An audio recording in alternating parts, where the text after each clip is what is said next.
Hey everyone, first thing I want to say is that I'm not a drama person, all right? I'm not constantly going out of my way to find stuff to be mad at in the furry fandom. There's a lot of furries saying that this individual is corny or cringeworthy. Honestly, I'm not worried about that right now, not for this video. But when I discovered what Brother Boofer was doing, who is the person we're going to be discussing today, I knew I had to say something about it. And not only do I have to say something about it, I have to, number one, explain exactly what he's doing. Number two, explain why it's wrong and ultimately detrimental to the fandom. So here is the whole point of this video. Here it is. Brother Boofer is commissioning art that other people work to make and is amassing these artworks under his Patreon account so that he can charge people a minimum of $10 a month up to $50 a month or more to see this art that he did not create himself. This presents the danger of people replicating this behavior, which we all know would degrade the value of art in the fandom. In other words, he's using his advantage, having a large amount of disposable income, to invest in furry art and then profit off the actual hard work of the artists he commissions. He pays them once, then he gets the long-term financial benefit of this art forever. He will continue making passive income off of furry artists' talent and work for as long as his Patreon account remains active. If you somehow don't see a problem with that, think about it like this. Imagine if there was an entire portion of the furry fandom that basically farmed artists by putting their commissions behind a paywall so that they could keep collecting and collecting more and more art, so they could attract more and more patrons, so they could keep collecting. Guys, are we playing Furry Artist Tycoon right now? What are we doing? What are we doing? It blows my mind that people don't see a problem with this. I'm asking you as the viewer, do you think this is good behavior to basically turn the furry artist community into a factory so that the guy with the most disposable income gets the biggest revenue stream? Because I'm sorry, that's literally what this is. This is not a pattern of behavior that we should encourage. It's a pattern of behavior that encourages money prioritizing exploitation within the community. Now, in his Patreon bio, he does have the disclaimer that the artist he commissions gave him permission to do this with the art.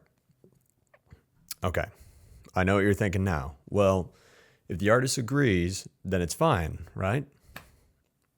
This is good for the artist in the very short term, right?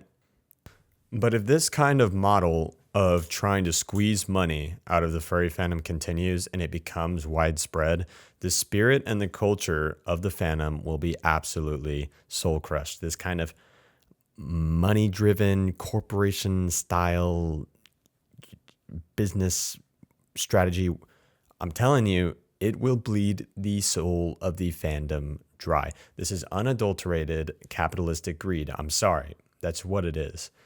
You may have seen it before, but furries are not exactly welcoming to corporations or corporate behavior. We repel corporations every time they try to get involved in the fandom. Why? Because we know what they want. They want our money, and they don't care how they get it from us. They are naturally greedy, and we're opposed to that kind of behavior and investment strategies. We don't want that in the fandom. Why would we not be opposed to a Patreon like this? Nobody who's watching this video right now got into the fandom because they wanted to make a quick buck off of other people's work. You know why? Because that's not what the furry fandom is about. The fandom is about expressing yourself, your persona, your experiences, your talent, your own work. Listen, Brother Boofer has another Patreon where he makes his own content, just not as a furry. And listen, in regards to his furry Patreon, I'm not saying you can't commission furry artists and then post it. I'm not saying that. What I'm saying is that when your entire Patreon consists of nothing but other people's talents and hard work, and you get to make subscription money off of that, That's where it becomes a problem. Here's another example of why this is simply wrong. I have a Patreon myself that I run.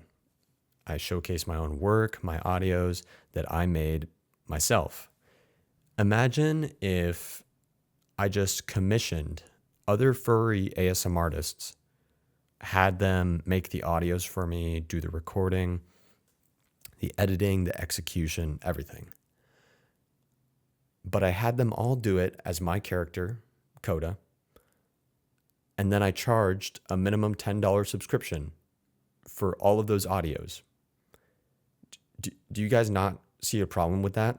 If you do that as a content creator where you charge people a subscription to make money off of other people's work, I'm sorry, but it's just privilege. I can't sugarcoat it any more than that. And listen, I know that he already knows how to use his own skill and talent to make money. He already did it with his other social accounts like Stan Chris on YouTube and Stan Chris on Instagram, on TikTok, on OnlyFans, on Amazon commissions, on Cameo. It goes on and on. He has made hundreds of thousands of dollars, if not millions of dollars from social media. He's made a career out of it. If you don't believe me about those numbers, by the way, his income, let me show you. Right here, we have his first TikTok account, which is Stan Band. All of the price estimations, the income estimations I used came from online a revenue calculator called Clap Tools, which utilizes publicly available data to make an estimation. For all of these estimates, I have used the conservative end of the estimated revenue per video. Keep in mind, this is an average. On his Stan Band account, he has made all time approximately $155,000. On Stan Chris, $62,000. Keep in mind, this is all time. So he didn't just make all this yesterday. He's been doing this for a while. On the other Stan Chris account, $256,000. And I cut that estimation in half. Keep in mind, I'm being extremely conservative here. For his YouTube, Social Blade estimates that his income could be anywhere from $500 a year to $90,000 a year. I know how YouTube works. You get about $1 per 1,000 views, and that would put him at about $20,000 per year. Now, it doesn't stop there. Stan Chris also runs a merch store called Woke Twink, where he sells all kinds of different apparel, and he advertises this on his various social accounts. Now, he's been doing this for a while. I couldn't find any data to support an accurate number for how much he makes from this, so I didn't assume. Who knows how much he's making from this, but we can assume it's something. We can assume this is a steady revenue source. Okay, Amazon commissions also could not find any publicly available data from how much Stan Chris specifically makes off of his Amazon commissions. But as you can see, he has advertised on his Instagram for brands like Yves Saint Laurent and other beauty brands. We have a couple of miscellaneous items here. And I'm sorry, this is all very ragtag put together. I'm literally looking at a Google Doc right now.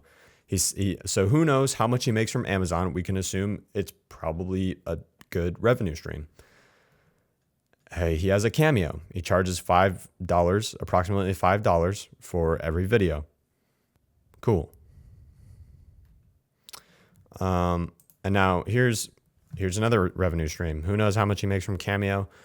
OnlyFans. He has 790,000 likes. Okay, this is a massive indicator of a very active audience base for his OnlyFans. Now, on his OnlyFans, as I understand it, and correct me if I'm wrong, but as I understand it, he charges by the post, not necessarily buy these subscriptions. So I did not see an option on his OnlyFans to subscribe. You can subscribe for free and gain access to his sort of safe for work posts. But if you wanted to see anything more than that, you have to pay $5 to $10, sometimes more, if you actually wanted to access a specific post. So I believe you have to do that for every single post individually on his account. So that is very likely a pretty good revenue stream. And then finally, we have his other Patreon that's not his furry Patreon. This is the Patreon where he actually makes his own content. And he gets about $338 per month, which is a little bit more than $4,000 a year. He's a very successful social media influencer. He has millions of followers and viewers across all these platforms that he makes original content for, and he has monetized that. And that's fine. Why can't he make original stuff that he monetizes for the furry fandom instead of other people's stuff that he monetizes? And honestly, why is he charging so much for art he didn't make? If we were to go to his current Patreon membership numbers as of today, February 18th, we would see that he has 128 paid members, with the minimum membership level being $10. If every member only paid the minimum, which is statistically unlikely, and you deducted Patreon's take, which is about 15%, you can see you're making about $1,000 a month from this Patreon. Now, why does he need to subsidize his furry artist commissioning with other furries' money? When he already has so many other incredibly successful streams of income. Now, he made a video in response to some problems furries had, and I'm going to address it. He says in the video that he got permission from the artists to do this, and that's great. It's fantastic. But it doesn't change the fact he's still getting the long-term financial benefit off other people's work and talent. And this is still not different from me commissioning people to voice act as my persona to make ASMRs and then charging people for that so I can make long-term revenue. This is engagement farming and taking the long-term monetization for himself. The whole point of this Patreon was to use the money to do art raffles and giveaways for my following, which I have done 3 art giveaways on Twitter and 3 or 4 in my Discord. And also I just did a whole fursuit giveaway. He claims to have spent 15 times more on commissions than he's made from the Patreon, which is a bit of a wild claim, but okay, I'll give him the benefit of the doubt. You're still making $1,000 a month from this Patreon. And just because you're not making a profit doesn't mean you couldn't do so in the future. And the fundamental problem remains that you are receiving the long-term financial benefit of the furry artist's hard work while only paying for it once, while you have the means to just buy the art and not charge people for it, like not have other people subsidize your spending. If you have so much disposable income and you're being so generous by giving away all this stuff,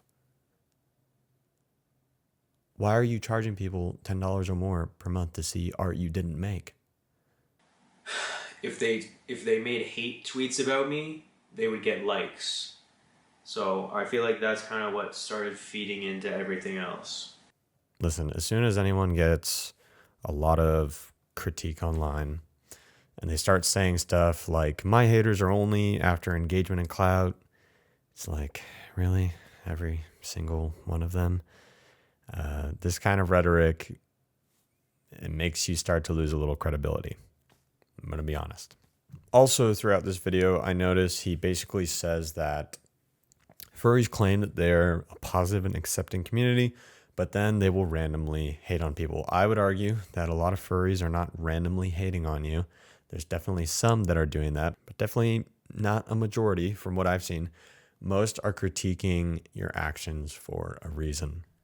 You don't need a reason to dislike me, because I feel like the whole reason for all of this was people just started trying to find reasons that they could dislike me just because I blew up my furry account in 2 months, basically. I've been doing social media for 5 years. Obviously, I know a few tricks about how to blow up an account. Yeah, man, I respect what you've done with your other social media accounts. You're obviously very good at what you do. Nothing wrong with that.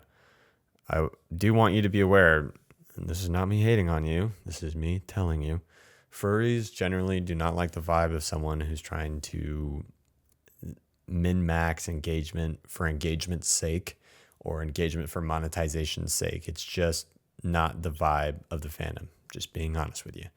Don't be surprised if people don't like your content for that reason. If you're someone on Twitter who just keeps posting hate about me and that's like your whole personality now just because it's getting you likes, genuinely, please get a life. Honestly, I wouldn't be surprised if they try to use something in this video or if they try to use this video against me in some way.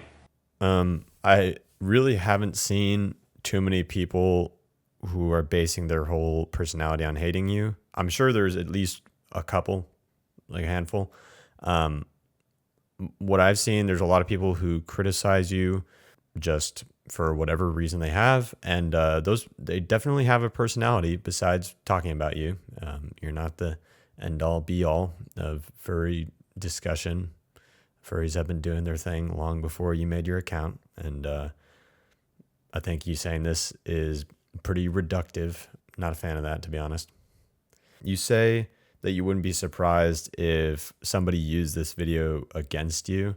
And look, I get it. There's people that are out to get you on Twitter right now. I really hope you're not trying to say that as like a preemptive defense against anyone using anything from this video in order to argue against you. Oh, and another thing, nobody else really does what you've done with your Patreon. No other furry really does this from what I've seen.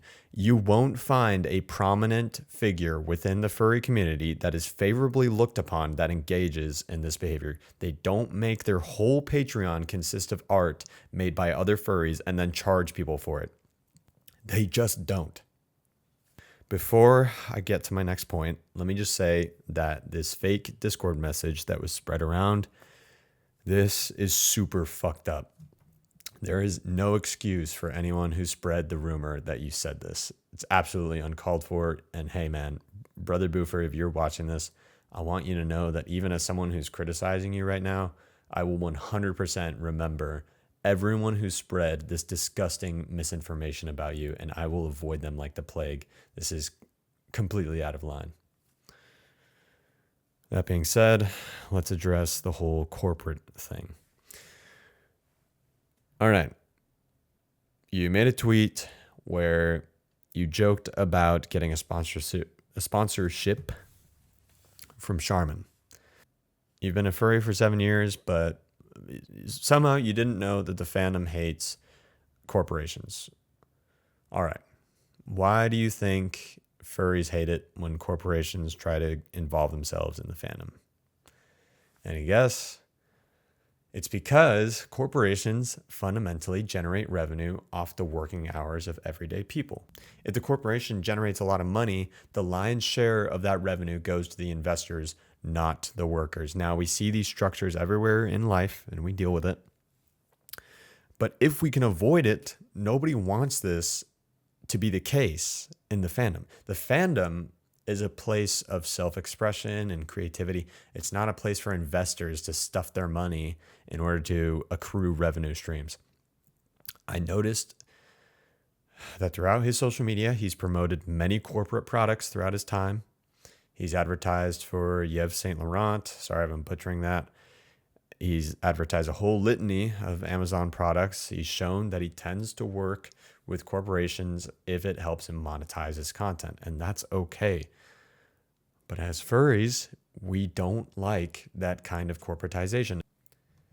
Oh, and I know he's made documentaries about queer communities before, so Seeing as how the furry fandom is one of those, I'd imagine it's possible he might make a documentary about us. And hey, man, if that is what you're doing, I just hope that you don't use the fandom as a film prop and then dip as soon as you're done. I'm praying you don't do that. I don't think you're going to do that. I'm praying you don't. All right. I've criticized you, Brother Boofer, a lot in this video. And if you're watching this, before you say I'm just another hater, I need you to know I have zero ill will toward you and I don't dislike you. I simply think the choices I've discussed, the choices you've made, are not moral and they don't align with the fandom's culture or values. But I really do want to see you keep growing as a furry, and I want to see what you make next, because at the end of the day, you are a creative and talented person. This video is not an attack on you. If you simply paid the artists on your Patreon and agreed upon percentage of the continual revenue that you make from the Patreon for the hard work they've done, or if you just stop charging people to see art made by other furries, it would be fine in my eyes. I'm really hoping that you don't just see the fandom as another opportunity for a revenue stream in your social media career. I really hope so. And also, I'm sorry, but this tweet, I had to talk about it. You're on the internet, man. You got to get used to some people hating on you. We don't need to be posting stuff like this. I'm saying this genuinely with your interest in mind. Let's just not do this. Let's not. That's all for now. You guys are the best. Peace out.